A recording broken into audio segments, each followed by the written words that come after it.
ॐ सहनः भवतु सहनौ भुनक्तु सह वीर्यं करवावहै तेजस्विनावधीतमस्तु मा विद्विषावहै। ॐ शान्ति शान्ति शान्तिः। ॐ पूर्णमदः पूर्णमिदं पूर्णात् पूर्णमुदच्यते पूर्णस्य पूर्णमादाय पूर्णमेवावशिष्यते। ॐ शान्ति शान्ति शान्तिः। श्रुतिस्मृतिपुराणानाम् आलयं करुणालयं नमामि भगवत्पादं शङ्करं लोकशङ्करं शङ्करं शङ्कराचार्यं केशवं बादरायणं सूत्रभाष्यकृतौ वन्दे भगवन्तौ पुनः पुनः। ईश्वरो गुरुरात्मेति मूर्तिभेदविभागिने व्योमवद्व्याप्तदेहाय दक्षिणामूर्तये नमः।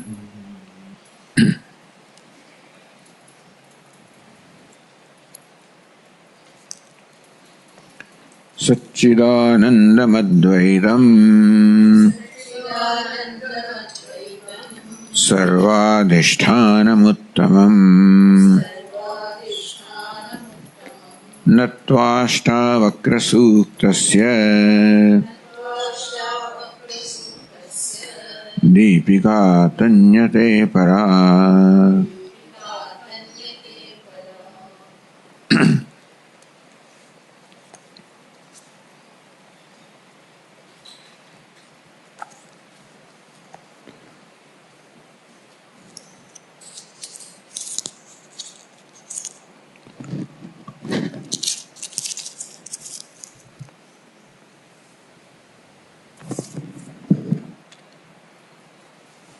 શરૂઆતના પ્રકરણો આપણે એનું વિહંગાવલોકન કરી રહ્યા છીએ અને અત્યંત વિલક્ષણ રીતે આ ગ્રંથમાં આત્મતત્વનો ઉપદેશ કરવામાં આવે છે કે પહેલા ગુરુજી અષ્ટાવક્ર ઋષિએ આત્મ અનુભવ આત્મતત્વનું નિરૂપણ કર્યું અને શિષ્યએ મહાન આનંદ સહિત આશ્ચર્ય સહિત જે અનુભવ છે કે પોતાનું જે દર્શન છે એ વ્યક્ત રજૂ કર્યું. હવે શિષ્યના જ્ઞાનની કસોટી કરવા માટે ગુરુજી એને અનેક રીતે પડકારે છે. એવું જોવામાં આવે છે કે શિષ્ય તો વ્યવહાર પહેલાની જેમ જ કરી રહ્યો છે. એના અત્યારના વ્યવહારમાં અને પહેલાના વ્યવહારમાં કોઈ પ્રકારનો ફેર જણાતો જ નથી. એટલે ગુરુજી એના પર આક્ષેપ કરે છે કે આ પ્રકારે આત્મતત્વનું જ્ઞાન જ્યારે હોય કેવી રીતે પરમ કામના કેમ હોઈ શકે, તૃષ્ણા કેમ હોઈ શકે, પ્રવૃત્તિ કેમ હોઈ શકે. જનક રાજા પહેલાની જેમ જ રાજ્ય વ્યવહાર કરતા હશે. વ્યવહાર કરવામાં તો વસ્તુ લેવી પડે, મૂકવી પડે, છોડવી પડે, ઘણું કરવું પડે અને માત્ર વ્યવહારથી જ વ્યક્તિને મૂલવવામાં આવે તેમ લાગે કે આ સાચા અર્થમાં વ્યવહાર કરી રહ્યો છે. તો જાણે જનક રાજા સાચા અર્થમાં વ્યવહાર કરી રહ્યા હોય, વાસ્તવમાં ઈચ્છા કરી રહ્યા હોય, વાસ્તવમાં વસ્તુ પ્રાપ્ત કરી રહ્યા હોય, છોડી રહ્યા હોય અને જે કે અન્ય વ્યવહાર કરવો પડે એ રીતે ગુરુજી એના પર આક્ષેપ કરે. આવું કેમ થઈ શકે? અને ત્યાર પછી શિષ્ય ઉત્તર આપ્યો કે ભગવાન, આપ મને કોઈ સંસારી પશુઓ સાથે ન તુલના કરી શકો. બહારના વ્યવહારના આકાર માત્રથી મારામાં અંદર શું જ્ઞાન છે એનો નિર્ણય કરી ના શકો. અર્થાત આ સર્વ પ્રકારનો વ્યવહાર કરવા છતાં પણ હું વાસ્તવમાં કોઈ વ્યવહાર કરતો નથી.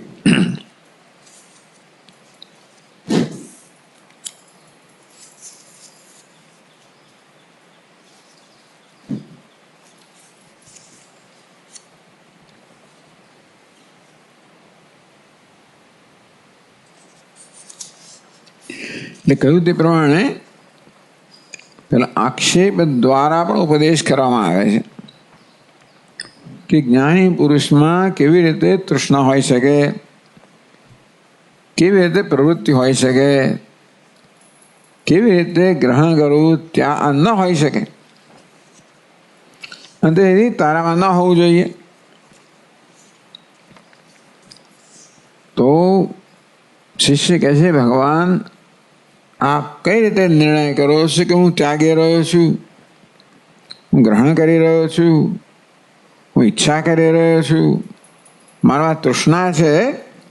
હંત આત્મજ્ઞસ્ય ધીરસ્ય ખેલતો ભોગ લીલયા. માત્ર ખેલત, હું તો માત્ર ખેલ કરી રહ્યો છું. કરી શક્યા ટૂંકમાં બધો વ્યવહાર છે માત્ર ખેલ પણ હોઈ શકે. જે આત્મજ્ઞાની છે, ધીર છે, આત્મનિષ્ઠ છે, એના પક્ષે તો માત્ર આ ખેલ જ છે. તો આ ભોગની લીલા થઈ રહી છે ભગવાન. એ કારણે આ ભોગને સાચો માનીને આ મારી તુલના સંસારનું વહન કરનારા કોઈ પશુઓ સાથે ન કરી શકો. કારણ કે ભગવાન હું ક્યાં વિરાજમાન છું? આપની કૃપાથી. આ બધું આપની કૃપાથી જ છે. અને પોતાના પર ગુરુજીની કેવી કૃપા થઈ છે એનું જ વર્ણન થઈ રહ્યું છે. એમ લાગે કે ગુરુજીના આક્ષેપોનું જાણે કે પડકારનું સમાધાન થઈ રહ્યું હોય, કે એનો પ્રત્યુત્તર અપાઈ રહ્યો હોય એવી ભાષા છે. પરંતુ ગુરુજીના પક્ષે કોઈ પડકારવાનો ઈરાદો પણ નથી, કે શિષ્યના પક્ષે કોઈ રીતે પ્રતિકાર કરવાનો ઈરાદો નથી. પણ જાણે પડકાર થઈ રહ્યો હોય અને પ્રતિકાર થઈ રહ્યો હોય એ પ્રકારની જાણે કે ભાષા વાપરવામાં આવી છે. એ દ્વારા પણ બહુ વિલક્ષણ પદ્ધતિથી ઉપદેશ થઈ રહ્યો છે. શિષ્યના વ્યવહારની સત્યતાનો પડકાર થઈ રહ્યો છે. અર્થાત આ બધા વ્યવહાર દરમિયાન ખરેખર એટલે કે રૂગમાં જ્ઞાની પુરુષમાં કશું ન હોવું જોઈએ. તું તો ઈચ્છા કરી રહ્યો એમ જણાય છે બધું. મારા જયારે બધું એ માત્ર લીલા જ છે. અર્થાત એવો કોઈ નિયમ નથી કે બહારથી વ્યવહાર થઈ રહ્યો હોય માટે અંદરથી એને સત્યતા અપાઈ રહી હોય, એવો કોઈ નિયમ નથી. હા, એવું કરનારા સંસારી પશુઓ ખરા, એની સાથે મારી તુલના ના કરી શકો. ભગવાન હું ક્યાં વિરાજમાન છું? જે પદની ઈચ્છા કરીને ઇન્દ્રાદિ દેવતાઓ પણ વાસ્તવમાં બિચારાઓ દીન છે, હીન છે, જેમને પ્રાપ્ત થતું નથી, એવા આનંદમાં હું નિષ્ઠ છું. અહો અત્ર સ્થિતો યોગી ન હર્ષમ ઉપગચ્છતિ. થોડોક વોલ્યુમ વધારવું પડશે. અત્ર સ્થિતો યોગી, અહીં જે સ્થિત છે, નિષ્ઠ છે આ તત્વમાં. કોઈ અવસ્થામાં નિષ્ઠ તો ના કહેવાય. આત્મા કોઈ અવસ્થા તો નથી. અવસ્થા ક્યારે કહેવાય? એક સ્થિતિમાં હોય અને બીજી સ્થિતિમાં ન હોય. આમ જાગ્રતને અવસ્થા કહેવાય, કારણ કે એ સ્વપ્નમાં નથી. તો જાગ્રત, સ્વપ્ન, સુષુપ્તિ અને અવસ્થાઓ કહેવાય. એક હોય ત્યારે અન્યને વ્યાવૃત્ત કરનારી છે, પરંતુ આત્માને કશું વ્યાવૃત્ત કરતો નથી. અને માટે આત્માને અવસ્થા ના કહેવાય. એક પરિસ્થિતિમાં હોય અને બીજામાં ન હોય. કોઈ અવસ્થા નામનો જે ખ્યાલ છે આત્માને કોઈ રીતે લાગુ જ ના પડી શકે. એટલે તત્ર સ્થિતો યોગી ચાલે. એટલે કહેવામાં આવે કે ત્યાં જે નિષ્ઠ છે, ત્યાં અવસ્થિત છે યોગી, એને કોઈ હર્ષ પણ નથી હોતો, શોક પણ નથી હોતો. ભગવાન મારા વ્યવહારમાં હર્ષ શોકનો જો આપણને આવી પ્રતીતિ થતી હોય તો પ્રતીતિ માત્ર છે, એ મારી કોઈ દ્રષ્ટિ નથી. અને તેથી મારે શું કરવું જોઈએ, શું ન કરવું જોઈએ, વિધિ નિષેધ એ કશી વસ્તુ પણ મને લાગુ પડતી નથી. હા, જ્યાં કર્તૃત્વ છે ત્યાં પુણ્ય છે, પાપ છે, ત્યાં વિધિ છે, નિષેધ છે. તજ્ઞસ્ય પુણ્ય પાપાભ્યામ સ્પર્શો યંતર ન જાયતે. આમ તજ્ઞસ્ય આત્મતત્વનું જ્ઞાન ધરાવનારને આ પુણ્ય પાપ સ્પર્શતા જ નથી, કારણ કે એને કર્તૃત્વ સ્પર્શતું નથી. આકાશસ્ય ધૂમેન દૃશ્યમાન આપે સંગ. કદાચ એવું લાગે કે આકાશ છે એ ધુમાડાથી કલુષિત થયું છે એવું લાગે. વાસ્તવમાં આકાશને ધૂમ સાથે કોઈ પ્રકારની સંગ નથી. આત્મવેદમ જગત સર્વમ જ્ઞાતમ યેન મહાત્મના. જે મહાત્મા જાણે છે કે આ આત્મા જ સર્વ છે.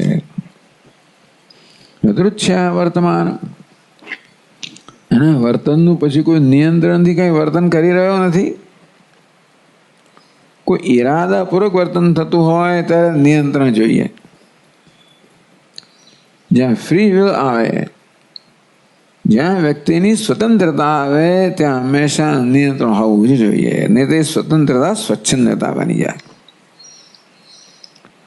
હું કોઈ જાણી જોઈને ઈરાદાપૂર્વક વ્યવહાર કરતો જ નથી.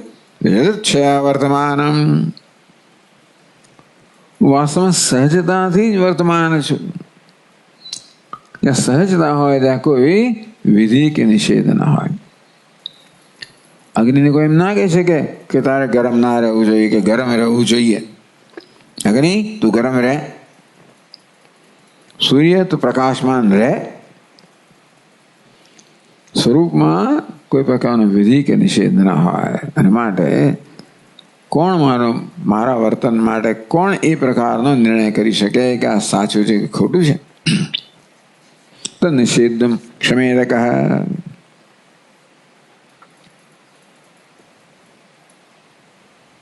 આ બ્રહ્મસ્તંભ પર્યંતે ભૂતગ્રામે ચતુર્વિધે. બ્રહ્માજીથી માંડીને સ્તંભ પર્યંતના ચતુર્વિધ જે ભૂતગ્રામ છે, ચતુર્વિધ જીવો છે, અંડજમ, સ્વેદજમ, ઉદ્ભિજમ વગેરે, એમાં ઈચ્છા અનિચ્છા વિવર્જને અજ્ઞાની મનુષ્યમાં આ બધા જીવો કે જગત પોતાના હવા માત્રથી પ્રભાવ પાડતું હોય છે. અજ્ઞાની જીવમાં જે વાસનાઓ છે, જે સંસ્કારો છે, રાગ દ્વેષને કારણે કશું કર્યા વગર જ આ જગત એનામાં પ્રભાવ પાડીને ઈચ્છા જન્માવે, અનિચ્છા જન્માવે, આસક્તિ જન્માવે, દ્વેષ જન્માવે. એવું કોઈ નથી જે આ પ્રકારે ઈચ્છા દ્વેષથી મુક્ત રહી શકે. વિજ્ઞસ્ય વૈ સામર્થ્યમ. જે વિજ્ઞ છે એનામાં સામર્થ્ય છે કે આ જગત એનામાં ઈચ્છા અનિચ્છા એવો કોઈ પ્રભાવ ન પાડી શકે.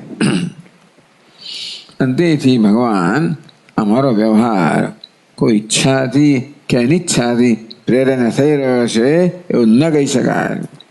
હા, અજ્ઞાની મનુષ્ય એથી મુક્ત હોય જ ના શકે. જે આત્મામાં નિષ્ઠા નથી તે અનાત્મામાં નિષ્ઠા છે. તે અનાત્મા પ્રભાવ પાડવાનો જ છે. અને માટે જે કશો વ્યવહાર થાય એ વ્યવહાર પાછળ કોઈ ઈરાદો હોવાનો જ, પ્રયોજન હોવાનું જ. માત્ર જે વિજ્ઞ છે એનામાં કોઈ પ્રયોજન ના હોય. બધા પ્રકારના પ્રયોજન અજંડાથી મુક્ત છે. આત્માનમ અદ્વયમ કશ્ચિત જાનાતિ. જે આમ જીવ જગત ઈશ્વરનું ઐક્ય જાણે છે અને કોઈ દ્વૈત નથી.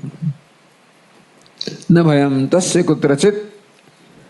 એમનામાં ભગવાન કે હું કોઈ ભયથી પ્રેરાને વ્યવહાર કરી રહ્યો છું એવું જણાય ખરો? તું ભયભીત કેમ જણાય છે? કેમ છોડી દીધું? કેમ આમ ના કર્યું? પેલું કેમ કર્યું? ભગવાન મારામાં કોઈ જો ઈચ્છા અને અનિચ્છા ના હોઈ શકે. આમ કરીને આ તો તત્વનું એવી રીતે નિરૂપણ પણ થઈ રહ્યું છે. ગુરુજી આ પ્રકારે એને પડકારવા દ્વારા, આક્ષેપ દ્વારા પણ તત્વનું નિરૂપણ કરી રહ્યા છે, જ્ઞાનના સ્વરૂપનું. અને શિષ્યનું નિવારણ કરવા દ્વારા પણ વાસ્તવમાં આત્મતત્વનું નિરૂપણ કરી રહ્યા છે. ન ભયમ તસ્ય કુત્રચિત. આ પ્રકારે જેની દ્રષ્ટિમાં દ્વૈત છે જ નહીં, એને કોઈ ભય ના હોય શકે. તો હવે 5મા પ્રકરણમાં આપણે આવીએ તો એવમ ઉલ્લાસ ષટકેન સ્વશિષ્યે પરીક્ષિતે. આ પ્રકારના છેલ્લા 6 શ્લોકના પ્રકરણને ઉલ્લાસ ષટક કહેવામાં આવ્યું.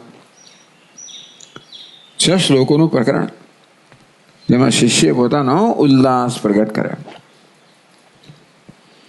એ દ્વારા શિષ્યએ ઉલ્લાસ પ્રગટ કરવા, જ્ઞાનનો ઉલ્લાસ પ્રગટ કરવા દ્વારા પોતાના જ્ઞાનની ગુણવત્તા પણ જણાવી. આ રીતે શિષ્ય ગુરુજીની પરીક્ષામાં પસાર થઈ ગયો. પરીક્ષિતે બી. આ પ્રકારે શિષ્યએ પોતાનું જે દર્શન છે, પોતાની નિષ્ઠા છે, એનો આ 6 શ્લોકમાં બહુ સ્પષ્ટતાથી નિરૂપણ કર્યું. એ પ્રકારે શિષ્યની પરીક્ષા થઈ. અને તોય પણ ગુરુ દૃઢોપદેશાર્થમ, હજી પણ દ્રઢ ઉપદેશ કરવા માટે લય યોગમ અથવા બ્રવેદ, ગુરુજી શિષ્યને લય યોગનો ઉપદેશ કરે છે. એ શિષ્ય તારે શું કરવું જોઈએ?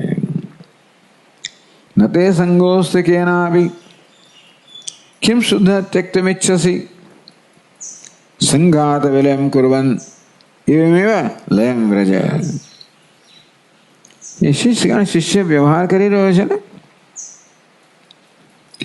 વ્યવહારની અંદર તો કંઈક ગ્રહણ કરવામાં આવે, કંઈક ત્યાગ કરવામાં આવે. તો ગુરુજી કહે છે કે આત્મ તત્વમાં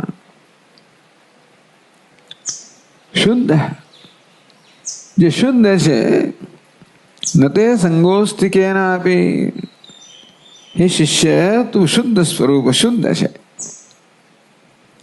તને કોઈ પ્રકારનો સંગ નથી, અર્થાત તું કશા સાથે જોડાયેલો સંકળાયેલો છે જ નહીં. કશી વસ્તુનો તને સ્પર્શ નથી, કશી વસ્તુ સાથે તારે કોઈ પ્રકારનો સંબંધ નથી. અને તો પછી તું આમ કર, બધું છોડ. આ બધો વ્યવહાર તો જરૂરી નથી. આ વ્યવહાર તો જ્ઞાન નિષ્ઠામાં વિક્ષેપ રૂપ છે. માટે તારી જ્ઞાન નિષ્ઠામાં કોઈ વિક્ષેપ ન જન્મે માટે તું લય અર્થાત બધા વ્યવહારને સંકેલી લે. આ પ્રકારે માત્ર આત્મ તત્વમાં તો નિષ્ઠામાં જ રહે, સમાધિમાં રહે. ટૂંકમાં જ્ઞાની પુરુષે સમાધિમાં જ રહેવું જોઈએ. લય એટલે સમાધિ, અર્થાત બધા જ પ્રકારના વ્યવહારમાંથી પોતાની જાતને સંકેલી લેવી. વ્યવહાર કરતી વખતે દ્વૈત હોય, અને માટે જ્ઞાની પુરુષ આત્મતત્વ જ અદ્વિતીય છે, એમાં જ જ્ઞાની પુરુષે નિષ્ઠ રહેવું જોઈએ. એ તો જ થઈ શકે. આમ લય યોગના એટલે સમાધિના ઉપદેશ દ્વારા ગુરુજી જાણે કે શિષ્યને એવું કહી રહ્યા છે કે વાસ્તવમાં તત્વમાં નિષ્ઠ રહેવા માટે કોઈ પણ પ્રકારનો વ્યવહાર ન હોવો જોઈએ. તો જ તું અદ્વૈતમાં નિષ્ઠ રહી શકે. અદ્વૈતમાં વ્યવહાર કરવા દ્વારા અદ્વૈતમાં નિષ્ઠા કેમ હોઈ શકે? यत्र नान्यत् पश्यति नान्यत् शृणोति नान्यत् विजानाति स भूमा। यत्र नान्य, જ્યાં અન્યને જોતો નથી, સાંભળતો નથી, વિચારતો નથી, અન્ય છે જ નહીં, કોઈ વ્યવહાર જ નથી, સ ભૂમા. આ પ્રકારે ભૂમાનું બ્રહ્મનું આ પ્રકારનું નિરૂપણ કરવામાં આવ્યું. એ ત્યારે વ્યક્તિ કે જ્યારે મનુષ્ય બ્રહ્મમાં નિષ્ઠ હોય, જ્યારે કોઈ પણ પ્રકારનો દ્વૈત નથી. યત્ર નાન્યત પશ્યતિ, જ્યાં એકબીજાને જોતો નથી, અર્થાત જ્યાં દ્રષ્ટા નથી, દૃશ્ય દ્રષ્ટા દૃશ્ય દર્શન નામનો કોઈ દ્વૈત વ્યવહાર નથી. નાન્ય શૃણોતી નાન્યત વિજાનાતિ. જ્ઞાનેન્દ્રિય સ્તરે, કર્મેન્દ્રિય સ્તરે, મનના સ્તરે, બુદ્ધિના સ્તરે બ્રહ્મમાં કોઈ પ્રકારનો વ્યવહાર ના હોય. પણ શિષ્ય બ્રહ્મમાં નિષ્ઠ રહેવા માટે તું બધા વ્યવહારનો ત્યાગ કર અને તો સમાધિમાં લીન થઈ જા. લય યોગ સંઘાત વિલયમ કુર્વન્ન, તો સંઘાતોનો વિલય કરી દે. અર્થાત દેહાદી સંઘાત છે એમાંથી તારી સભાનતાને સંપૂર્ણ સંકેલી લે. તો દેહાદી સંઘાતથી સભાન હોય તો જ વ્યવહાર કરી શકે.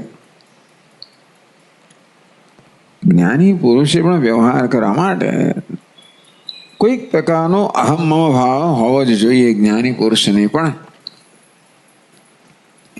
આમ દેહાદીમાં કોઈક પ્રકારના અહમ મમ ભાવ વગર જ્ઞાની પુરુષ વડે પણ વ્યવહાર સંભવિત નથી.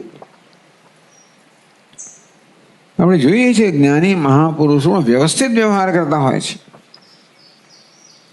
જો બોલવાનું હોય તો બોલે, જે કરવાનું હોય તે કરે, જે ખાવાનું હોય તે ખાય, જેમ ખાવાનું હોય તેમ ખાય, જ્યાં બેસવાનું હોય ત્યાં બેસે. જો કે એવા અવધૂત તો હોય છે જેમના આવું નથી હોતું, એવા હોય છે. પણ સામાન્ય રીતે જે જ્ઞાની મહાપુરુષો હોય એમણે તો વ્યવસ્થિત બધું કામ કર્યું છે ને. નહીં તો શંકરાચાર્ય મહારાજ કે અષ્ટાવક્રજી પણ ઉપદેશ આપી જ કેવી રીતે શકે? સાચા બરોબર શબ્દોનો પ્રયોગ કેવી રીતે થાય? એટલે અષ્ટાવક્ર ઋષિ પણ આ બધા વાક્યો દ્વારા બરોબર વ્યવસ્થિત વાક્ય બોલે છે ને. એ માટે પોતાની જે વાગ ઇન્દ્રિય છે એનો વ્યવસ્થિત ઉપયોગ કરવો પડે. એ શબ્દો પહેલા વ્યવસ્થિત એમાં વિચાર હોવા જોઈએ, એમાં વ્યવસ્થિત દ્રષ્ટિ હોવી જોઈએ. આ બધાની સાથેનો સંબંધ હોય,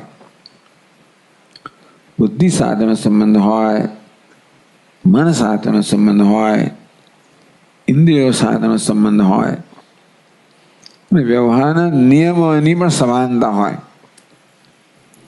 ટૂંકમાં બધી જ રીતે આ જગતની સભાનતા હોય તો જ વ્યવહાર થઈ શકે, નહીતર ના થઈ શકે. તો આપણે એને વ્યવહાર કહીએ, નહીં તો વ્યવહાર ના કહીએ, એ ગાળ પણ કહીએ.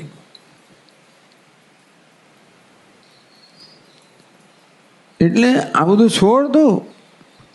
આ બધું તારી જ્ઞાન નિષ્ઠામાં વિક્ષેપ રૂપ છે. વ્યવહાર જ્ઞાન નિષ્ઠામાં વિક્ષેપ રૂપ છે. અને માટે બધા જ પ્રકારના વ્યવહારનો ત્યાગ કરીને તું સમાધિમાં સ્વરૂપમાં નિષ્ઠ થઈ જા. હું કહું એ પ્રમાણે કરતો. સંઘાત વિલયમ કુર્વન્ન, તું વ્યવહાર કરે ત્યારે સંઘાત દ્વારા વ્યવહાર કરે છે. થોડું બોલો. કર્મેન્દ્રિયો જ્ઞાનેન્દ્રિયો બધા સાથે છોડ વ્યવહાર. એ દ્વારા વ્યવહાર કરવાથી તારામાં કશીક વસ્તુ, તારામાં કંઈક તો ફેર પડવાનો જ છે ને. તેથી તું તારા સ્વરૂપમાં કેમ નિષ્ઠ રહી શકે? સંઘાત વિલય ઓછો કરવાનો કહું છું. સંઘાતસ્ય દેહસ્ય વિલયમ કુર્વન્ન. દેહનો વિલય કરવો એટલે શું? અહમ દેહી, હું દેહી છું એ પ્રકારના ખ્યાલનો વિલય કરવો. દેહનો વિલય એટલે ટૂંકમાં આપણે કહ્યું તે પ્રમાણે વ્યવહાર કરવા માટે અહમ મમ ભાવ હોય, હું દેહ છું, દેહ મારો છે આ વસ્તુ, એવું અહમ મમ ભાવ હોય તો જ વ્યવહાર થાય. તો હું બ્રહ્મ છું અને આ દેહ છું, આ બે સાથે કેમ હોઈ શકે? હું બ્રહ્મ છું એક રીતે એક બાજુ, અને દેહ દ્વારા વ્યવહાર કરવા માટે હું દેહી છું એ પ્રકારનો ખ્યાલ પણ ધરાવવો પડે. તને દેહ સાથે કોઈ સંબંધ નહીં, તું છોડ, અને હું દેહી છું એ ખ્યાલ છોડ, અને હું બ્રહ્મ છું નિષ્ઠ બન. વ્યક્તિગત સ્તરે, વ્યવહારિક સ્તરે કહે છે ઉદય ભવતો વિશ્વમ વારિધેર બુદ્બુદ. તું સમજ કે આ જગત તારાથી ભિન્ન નથી. વ્યવહાર કરવા માટે કોઈક રીતે પોતાને જગત વચ્ચેનો ભેદ પણ સ્વીકારવો પડે. કે આ ઘડો છે, હું છું, આ ઘડો છે, એ પ્રકારનો કોઈક પ્રકારનો ભેદ ન સ્વીકારવામાં આવે તો ઘડા સાથે ઘડાપણાનો વ્યવહાર ના થઈ શકે. તો એ અલંકાર સાથે જુદા પ્રકારનો વ્યવહાર થાય. એનું નામ રૂપ કર્મ જુદા પ્રકારનું છે, આનું નામ રૂપ ક્રિયા જુદા પ્રકારની છે. માટે દરેક વસ્તુ સાથે તે પ્રકારનો વ્યવહાર થયો. એટલે વ્યવહાર દ્વારા જણાય છે કે આ બધી વસ્તુઓ તો આને ઘડા રૂપે જુએ છે, આને તું અલંકાર રૂપે જુએ છે. આ પ્રકારે તું ભેદ દૃષ્ટિ ધરાવતો હોય તો કેવી રીતે જ્ઞાન અદ્વૈતમાં નિશ્ચય કામ હોઈ શકે? મારે વારિદેહ બુદ્બુદ, વારિદેહ જેવી રીતે સમુદ્રમાંથી બુદ્બુદ બધા પરપોટાઓ જે છે જેવી રીતે ઉત્પન્ન થાય, સ્થિત થાય, લીન થઈ જાય. એટલે સમુદ્ર કઈ બુદ્બુદને પરપોટાને પોતાના કરતા ભિન્ન રૂપે જેને વ્યવહાર ના કરે તો સમુદ્ર છે. અને માટે વ્યવહાર કરવા માટે સમુદ્ર એક પરપોટાને કોઈક રીતે કશું કરે બીજાને જુદું કર્યું તો જ વ્યવહાર થાય ને. અનેક બધા પરપોટા હોય અને અનેક તરંગો હોય, તો કોઈક રીતે સમુદ્ર એક તરંગને કંઈ કામ કરતું હોય અને બીજા તો વ્યવહાર એને જ કહેવાય ને. આમ સમુદ્ર તરંગ સાથે વ્યવહાર ક્યારે કરી શકે? કોઈક રીતે તરંગોમાં કશોક ભેદભાવ જોતો હોય ત્યારે જ ને. સાથે સાથે તરંગને પોતાના કરતા ભિન્ન જુએ તો જ થાય ને. ભગવાન કૃષ્ણ ભાઈ કંઈક દુર્યોધનમાં અર્જુનમાં કંઈક તો ભેદ જોતા જ હશે ને. નહીં તો અર્જુન સાથે અર્જુન પ્રકારનો વ્યવહાર અને દુર્યોધન સાથે દુર્યોધન પ્રકારનો ભેદભાવ એ વ્યવહાર કેમ થઈ શકે? આ બધો વ્યવહાર છે એ તમારી જ્ઞાન નિષ્ઠામાં અવરોધરૂપ છે. એથી જ્ઞાતવાર માટે જાણ, આ વસ્તુ ધ્યાનમાં લે કે કશી વસ્તુ તારા કરતા ભિન્ન નથી.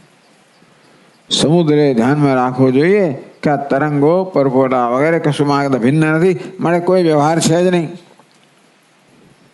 વ્યવહાર શેને આપણે કરવાનો હોય કે સિદ્ધ કરવાનું હોય કંઈક પ્રયોજન, ક્યાં સમુદ્રને તરંગો પ્રયોજન કેમ હોઈ શકે? કોઈક તરંગને અમુક રીતે એની સાથે વર્તવા માટે સમુદ્રે શું સિદ્ધ કરવાનું છે કે શું મેળવવાનું છે? વ્યવહાર આ બધો છોડ. એથી જ્ઞાતવા હું સમુદ્ર સમાન છું, આ જગત તરંગો સમાન છે, પરપોટા સમાન છે, ભિન્ન નથી. અને તેથી આત્માનમ એવમ જ્ઞાતવા એવમેવ લયમ વ્રજેત. લય કેમ પ્રાપ્ત કરવો એ પ્રત્યેક શ્લોકમાં એની પદ્ધતિ જુદી જુદી છે. પહેલા શ્લોકની પદ્ધતિ એ છે કે આ દેહાદી સંઘાત હું નથી. બીજા શ્લોકની પદ્ધતિ છે કે આ જગત જે છે ભિન્ન નથી એ મારા કરતા, એટલે એ તો વાસ્તવમાં મારાથી ભિન્ન નથી, હું જ જગતના રૂપમાં છું.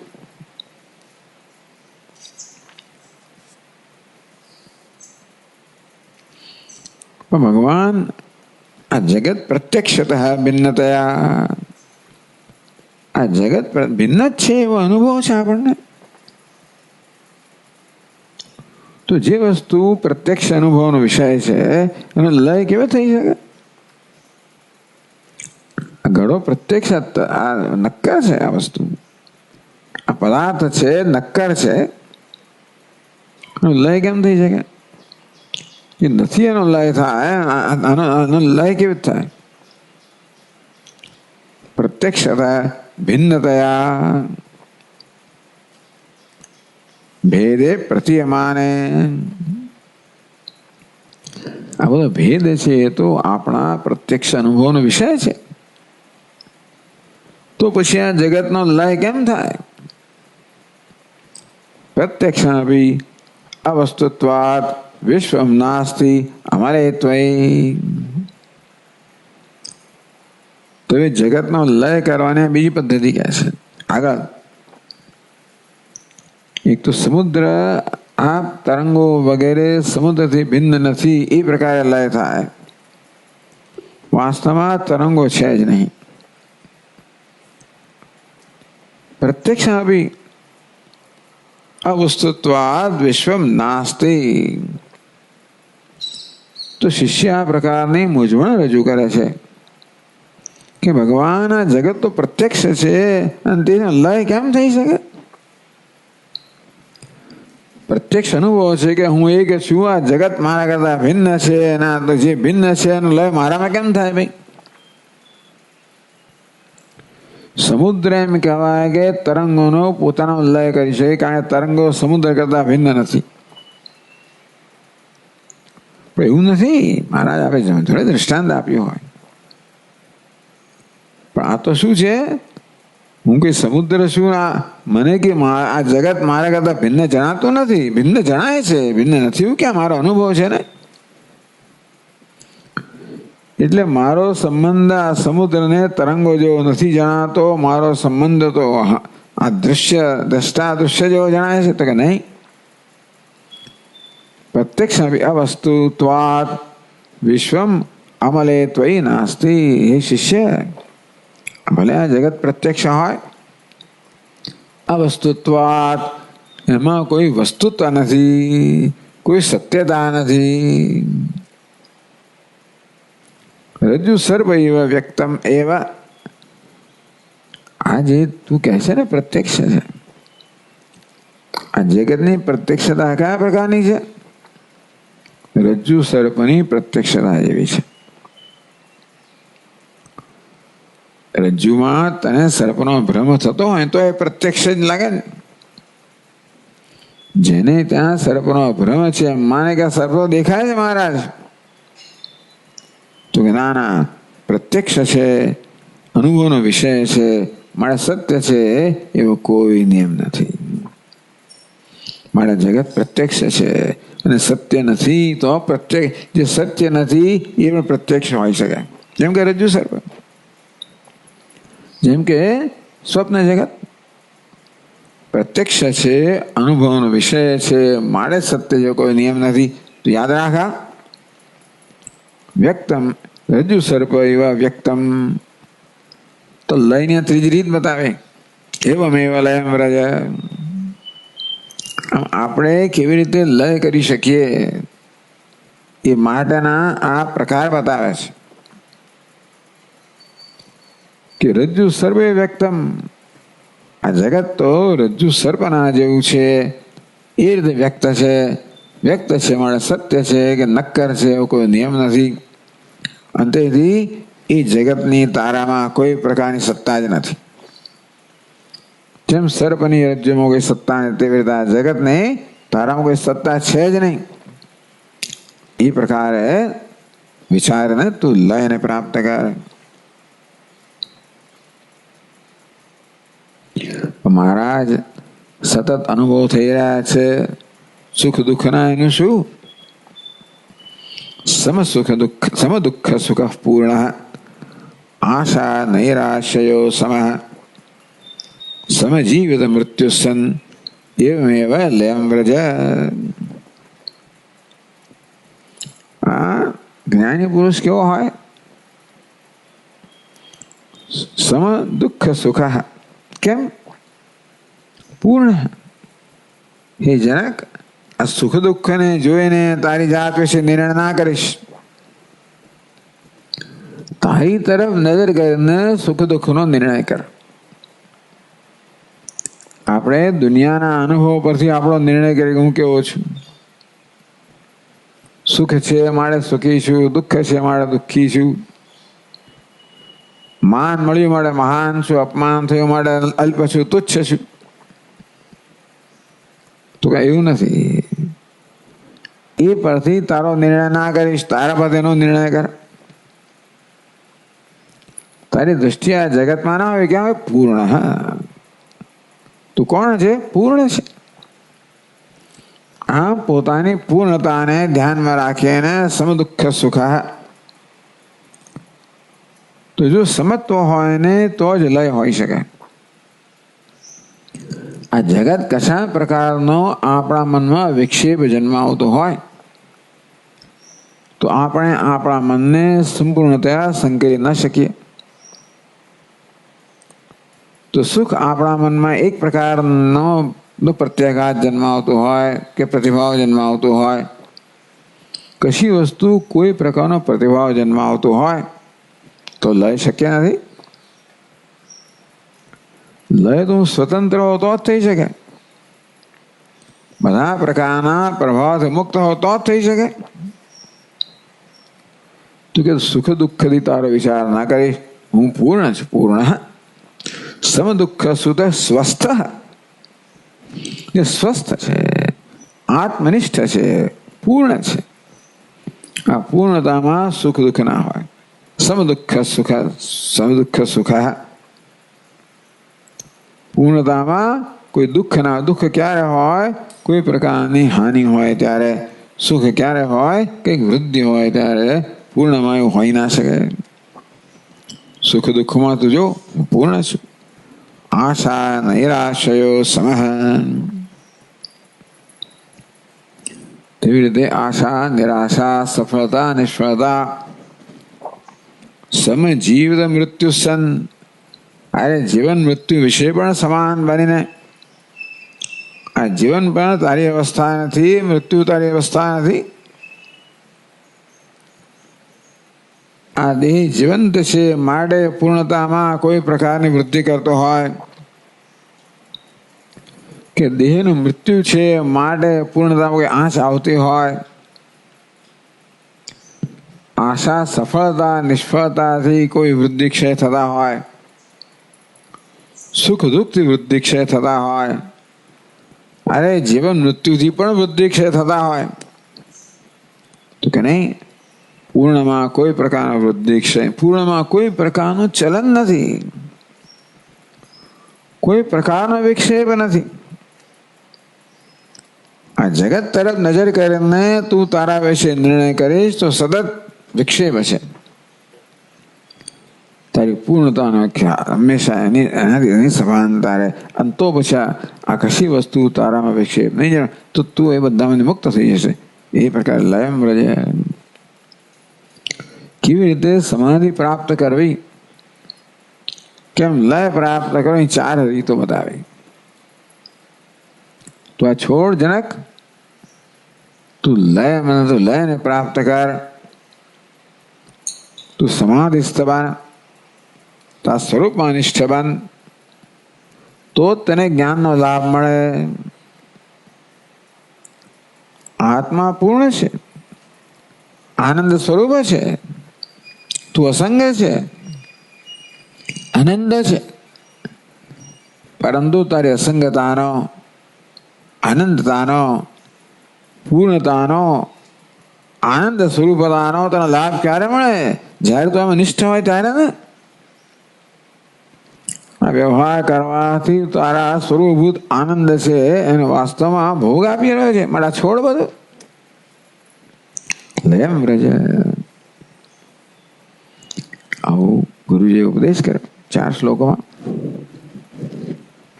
એટલે લય ચતુષ્ટકમ એવું કહેવામાં આવે. લય ચતુષ્ટયમ નામ પંચમમ પ્રકરણ. હવે 6થું પ્રકરણ. કથે શિષ્યોક્તમ ઉત્તર ચતુષ્કમ નામ. તો શિષ્ય 4 શ્લોકમાં આનો ઉત્તર આવે છે. આ પ્રકારે આ જ્ઞાનની જ્ઞાન નિષ્ઠાની સૂક્ષ્મતાનું પણ વર્ણન થઈ રહ્યું છે. કુરુણેવમ પરીક્ષાર્થમ ઉપદિષ્ટે લયે સદી. આ પ્રકારે ગુરુજીએ શિષ્યની પરીક્ષા માટે લયનો ઉપદેશ કર્યો કે અહીં તું કરા તો તને મુક્તિ પ્રાપ્ત થાય, તો તું મુક્તિનો આનંદ માણી શકીશ. આ વ્યવહારમાં તો મુક્તિનો આનંદ કેમ માણી શકે? તેથી શિષ્ય મુક્તિનો આનંદનો અનુભવ કરે માટે આ લયનો ઉપદેશ કરવામાં આવ્યો. ત્યારે મહારાજ કહે છે કોનામાં લય કરવાનું? જનક રાજા કહે પૂર્ણાત્મનો લયાદીનામ શિષ્ય સંભવમ અબ્રવીત. મહારાજ આપ લય કરવાનું કહો છો. લય અર્થાત ચિત્તને અનાત્મામાંથી આપ એને સંકેલવાનું કહો છો. પહેલા કહ્યું દેહાદી ઉપાધિમાંથી, પછી જગતમાંથી, પછી સુખ દુઃખ માન અપમાન વગેરેમાંથી. ભગવાન આપ કહો છો કે મારે ચિત્તનો આ બધામાં મારા ચિત્તને સંકેલી લેવું જોઈએ, આત્મામાં સ્થાપિત કરવું જોઈએ. આ શું વસ્તુની વાત કરો છો આપ? કોણ દેહાદી? શું દેહાદી? શું માન અપમાન? ચિત્તને સંકેલવાનું ક્યારે હોય? ચિત્ત આત્મામાં નિષ્ઠ ક્યારે કરવાનું હોય? એ આત્મામાં નિષ્ઠ ન હોય ત્યારે. આ તો ગુરુજીએ જે લયની વાત કરી માં કોઈ રીતે દ્વૈતને સ્વીકારવામાં આવ્યું. આમ દ્વૈત નામની કશી વસ્તુ હોય ત્યારે જે મારી અદ્વૈત નિષ્ઠામાં કોઈક પ્રકારનો વિક્ષેપ કરી શકે, આ રીતે મારી સ્વરૂપ નિષ્ઠામાં કોઈ વિક્ષેપ લાવે એવું દ્વૈત હોય ત્યારે. સમાધિનો પ્રશ્ન ક્યારે આવે? વ્યવહારમાં સમાધિ ન હોય ત્યારે. સમાધિ આત્મનિષ્ઠા. પ્રશ્ન ક્યારે આવે? વ્યવહાર અનાત્મા હોય, અનાત્મા સાથે વ્યવહાર થતો હોય ત્યારે આત્મા નિષ્ઠામાં ચલાયમાન થઈ જવાય. ગુણાવર્તન યો તિષ્ઠિ નેંગ દેહે. પણ જે તો ગુણાવર્તન તે માત્ર તો ગુણોનો વ્યવહાર છે. પ્રકાશમ છે પ્રવૃત્તિમ છે મોહમેવ જ પાંડવ ન દ્વેષ્ટિ સંપ્રવૃત્તાની ન નિવૃત્તાની કાંક્ષતિ ઉદાસીન ઉદાસીન ગુણૈર્યો ન વિચાલ્યતે. ઉદાસીન ઉદાસીન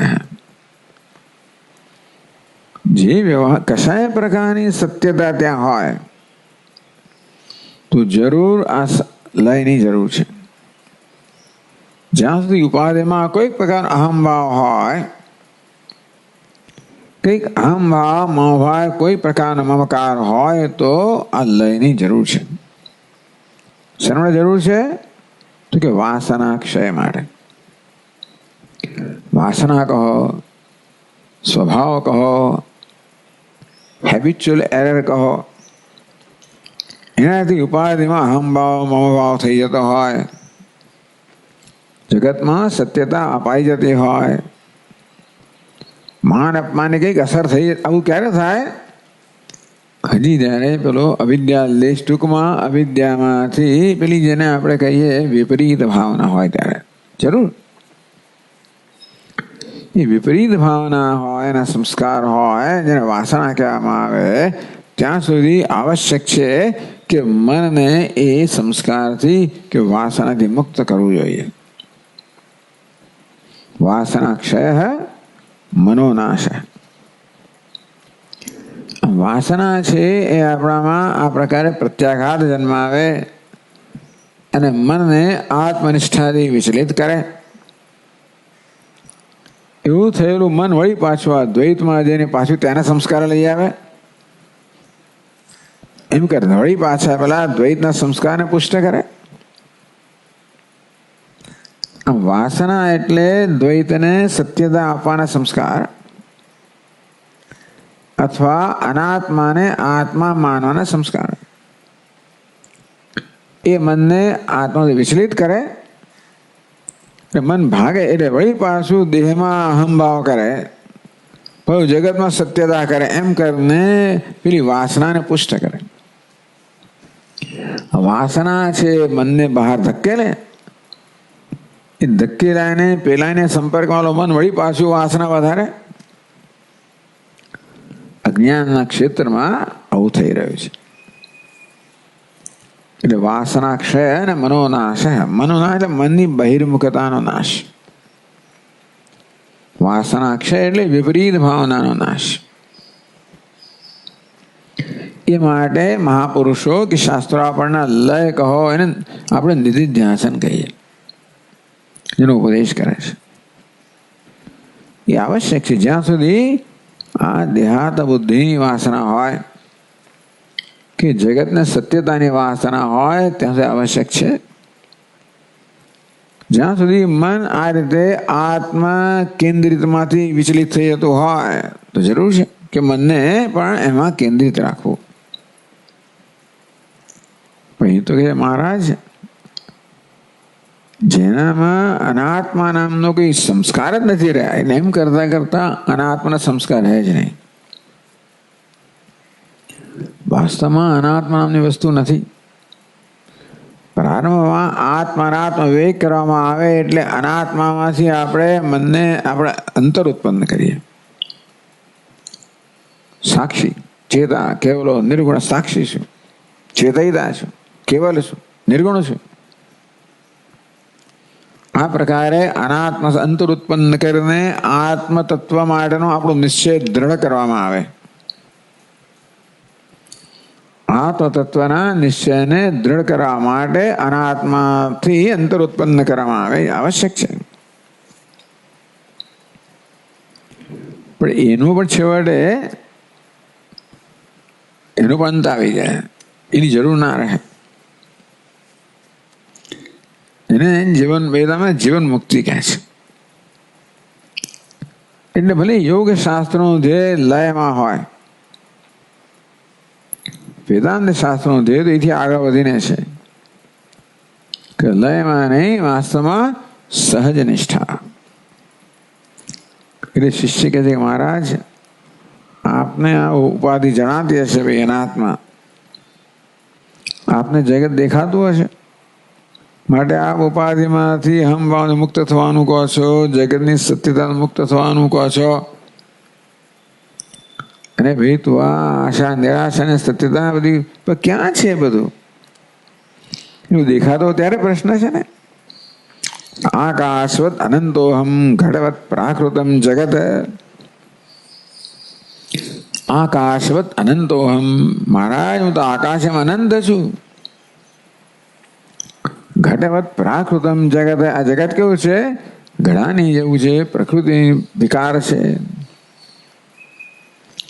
એટલે આકાશ અને ઘડો પોતાના કરતા અન્ય ભાસતો હોય તો એનામાં ઘટાકાશ નામનો ભ્રમ જન્મે. આ ઘડાના હોવાને કારણે જ્યાં સુધી આકાશમાં ભ્રમ જન્મે કે હું ઘટાકાશ છું, કે એવા સંસ્કાર છે ને, ત્યાં સુધી આકાશે પણ આ ઘડામાંથી પોતાની જાતને સંકેલે હું અનંત આકાશ છું. મારે હું અનંત આકાશ છું. ઘટાકાશમાંથી એટલે શું નામની વસ્તુ આપ કહો છો? આ ઘડો નામની વસ્તુ છે કોઈ? આકાશ કરતા ભિન્ન છે? આ ઘડો આકાશને પરિચ્છિન્ન કરે છે? એવું આપ ક્યાંથી લાવે? આકાશને કહેવામાં હે આકાશ, તો આ ઘડાની સભાનતાથી મુક્ત થા, તો જ તારી અનંતતામાં તો જ પ્રતિષ્ઠિત થઈ શકે, તો જ અનંતતાનો લાભ મળે. માટે આ ઘડાની સભાનતાથી મુક્ત થા. કયો ઘડો? ઘડાની એમાં થયું શું કે દેહની સભાનતાને કારણે આત્માની સભાનતા જતી રહેતી હોય તો મારે દેહની સભાનતાથી મનને મુક્ત કરવું પડે. આજે અલંકારની સભાનતાને કારણે મારા મનમાંથી સૂર્યની સભાનતા જતી રહેતી હોય,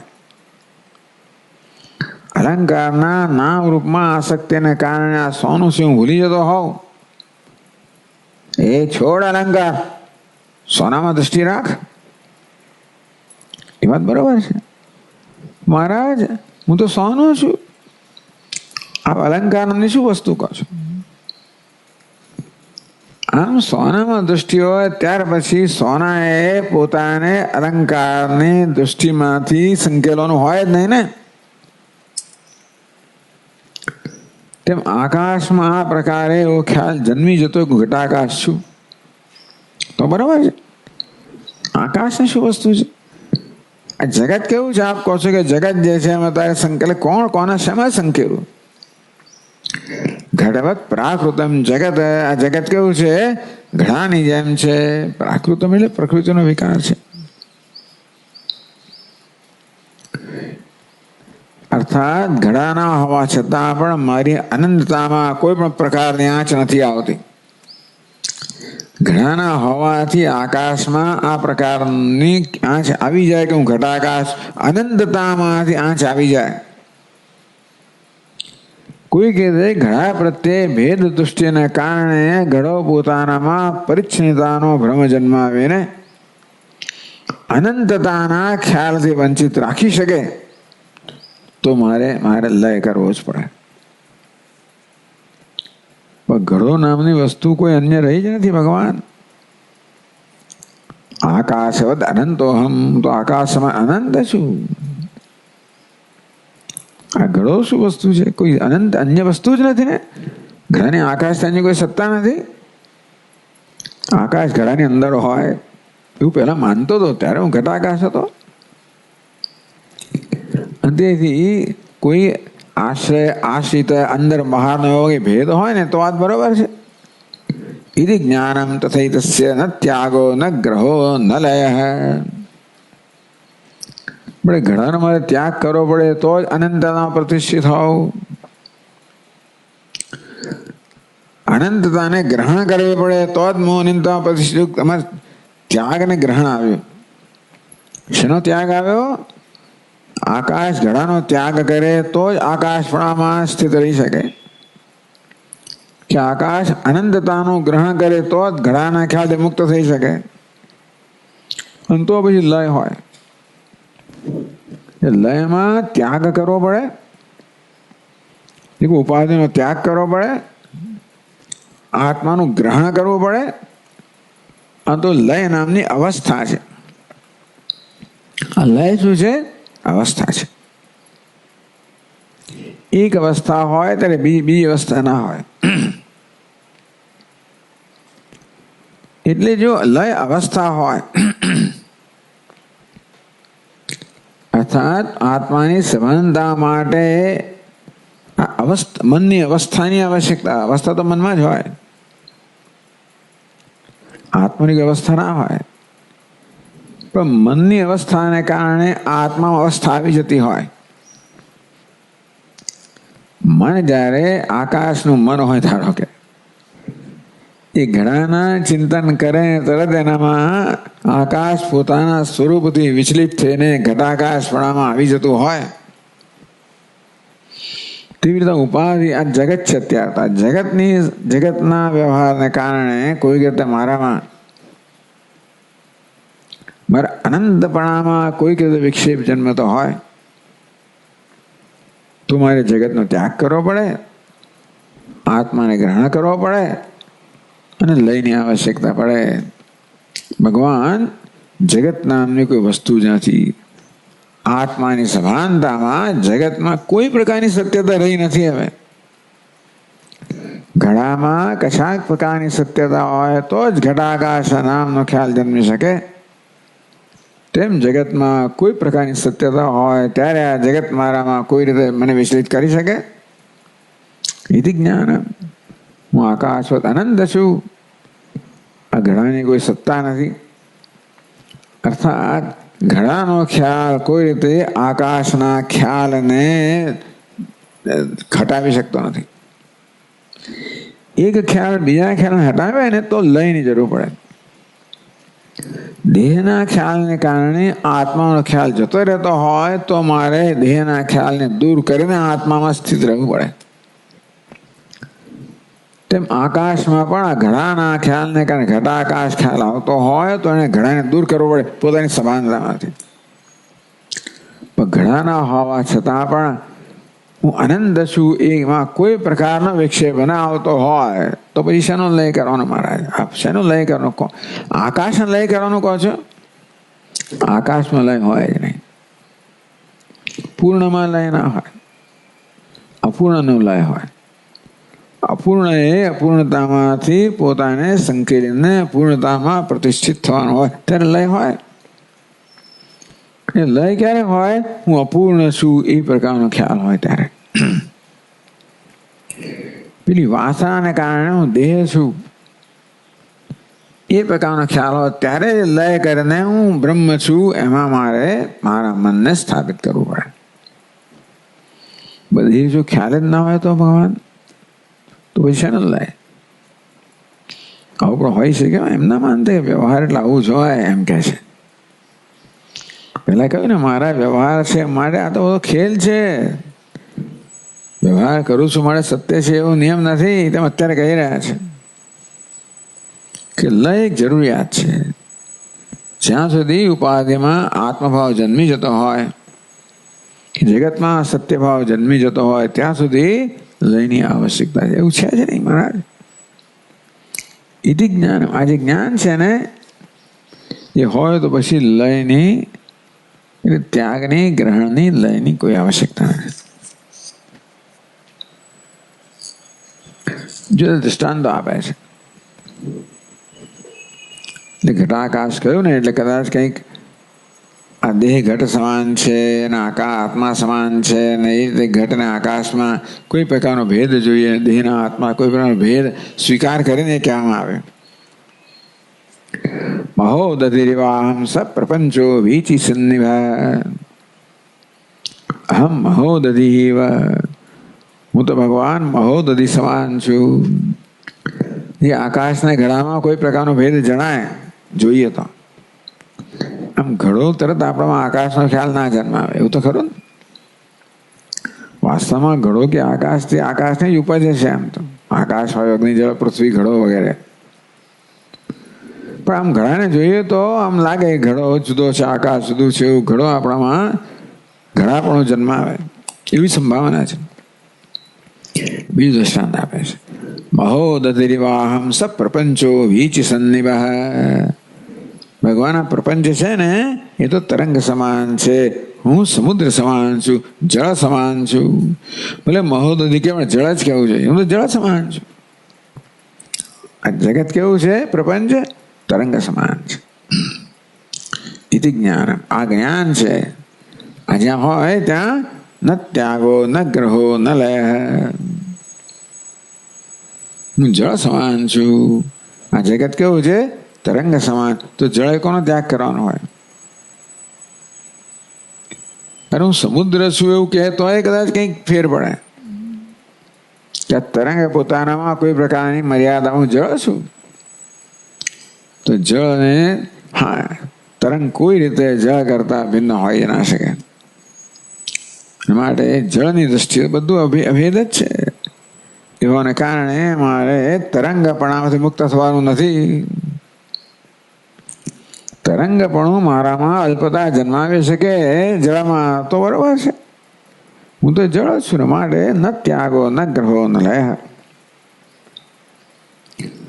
હજી પણ જાણે કે સમુદ્ર તરંગના દૃષ્ટાંતની અંદર કઈ વિકારી ભાવ આવે તો અહમ સશુક્તિ સંકાશ રૂપેવદ વિશ્વકલ્પના ઇતિ જ્ઞાનમ તથૈતસ્ય ન ત્યાગો ન ગ્રહો લય. આગળ દેને કે ભગવાન સહ અહમ સુક્તિ સંકાશ, હું તો શુક્તિ સમાન છું. વિશ્વકલ્પના રૂપેવત સ્યાત. જ્યારે વિશ્વ કેવું છે? માત્ર કલ્પના જ છે.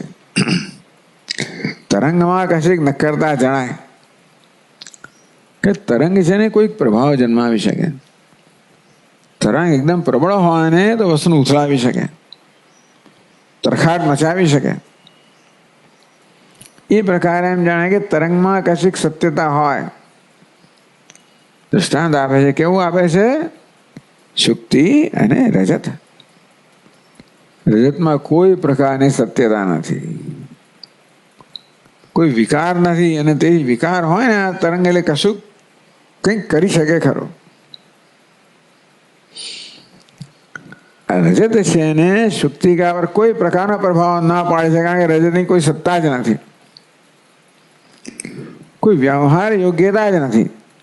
તરંગમાં કશીક વ્યવહાર યોગ્યતા હોવાને કારણે કશોક તરખાટ મચાવી શકે. આ રજતમાં કોઈ વ્યવહાર યોગ્યતા જ નથી. રજતને શુક્તિકા, ઓહો હું તો મૂલ્યવાન બની ગયું, રજત અદૃશ્ય થઈ ગયું, અરે હું તો પાછું મૂલ્યહીન બની ગયું. તો કે ના, એથી જ્ઞાનમ, મારામાં કોઈ વૃદ્ધિ નથી, ક્ષય નથી, એની કોઈ સત્યતા જ નથી. જગતને કશીક પણ સત્યતા આપવામાં આવે તો લયની જરૂર પડે. શેમાંથી? એ સત્યતાના ભ્રમના જે સંસ્કાર છે ને એમાંથી. પણ શુક્તિકા જાણે હું શુક્તિકા છું, તો રજતના હવા માત્રથી કે ના હવા માત્રથી શુક્તિકા આપણામાં કોઈ પ્રકારનો ફેરફાર થતો નથી. ચલો શુક્તિ દૃષ્ટાંત પણ આપ્યું, તો એ રજત શુક્તિમાં શુક્તિપણું છે એમ કહો,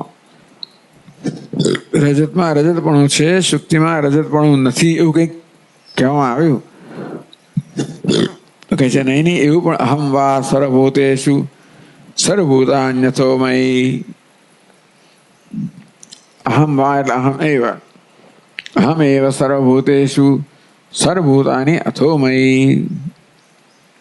ભગવાન એવું પણ નથી, શુક્તિકા રજત જેવું પણ નથી. અદ્વિતીયતા દર્શનની વાત કરે છે. અહમ વા સર્વભૂતેષુ, હું જ પ્રાણી માત્રમાં છું, હું સર્વનો આત્મા છું. મયા તદવિદમ સર્વમ જગદ અવ્યક્ત મૂર્તિના અહમ વા સર્વભૂતેષુ મત્સ્થાની સર્વભૂતાની ન ચાહમ તેષુ અવસ્થિત સર્વભૂતાની અથોમયી. એનો શું અર્થ થયો? ન ચ મત્સ્થાની ભૂતાની. વાસ્તવમાં કશું જ મારામાં છે જ નહીં. એટલે છે હું એક અદ્વિતીય છું. મારી દ્રષ્ટિમાં આત્મા સિવાય, ચૈતન્ય સિવાય કશું છે જ નહીં. એથી જ્ઞાનમ, આ જ્ઞાન જ્યારે હશે ત્યારે ન ત્યાગ ન ગ્રહ ન લય, કોઈ ત્યાગ નથી, કોઈ ગ્રહણ નથી, કોઈ લય નથી.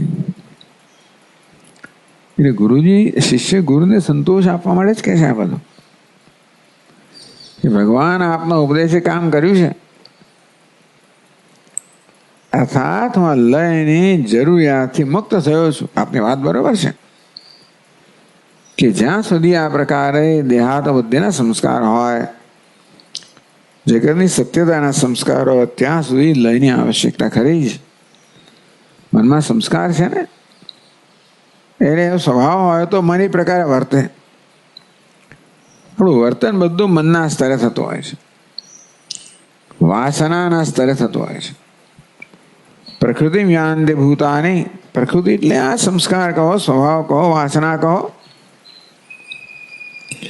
એટલે કોઈ પણ ક્ષણે આપણે હંમેશા આપણી વાસના પ્રમાણે વ્યવહાર કરતા હોઈએ છીએ. જે પ્રકારની વાસના કહો, સ્વભાવ કહો, તે વખતે વ્યક્ત થાય એ આપણે વ્યવહારનું નિયંત્રણ કરે છે. કમનસીબે એવો નિયમ નથી. એટલે આપણું તો કાર્ય છે કે સભાનતા રાખવી, સભાનતાથી વ્યવહાર કરવો. મનમાં ગમે તે પ્રકારની વાસના જન્મે અને વશ ન થવો, એ સભાન, એ પહેલું પગથિયું છે. પણ ઘણી વાર બનતું હોય છે કે વાસના આપણું નિયંત્રણ કરીને વ્યવહાર કરાવડાવતી હોય છે. હોય ત્યાં સુધી આ કરવું પડે. પછી કોઈ વાસના ન હોય, મારા જેવું નથી, ટૂંકમાં વાસના ક્ષય મનોનાશ જે આપકો છે બધું થઈ ગયેલું છે. માટે હું આ લયની આવશ્યકતામાંથી મુક્ત થયો છું. એ પ્રકારે આમ તો ગુરુજીના પડકારના ઉત્તર દ્વારા કે તું એ લય કર, સમાધિનિષ્ઠ થા, તો મહારાજ મારે કોઈ જરૂર નથી, મને ના કહો, પેલાને કહો.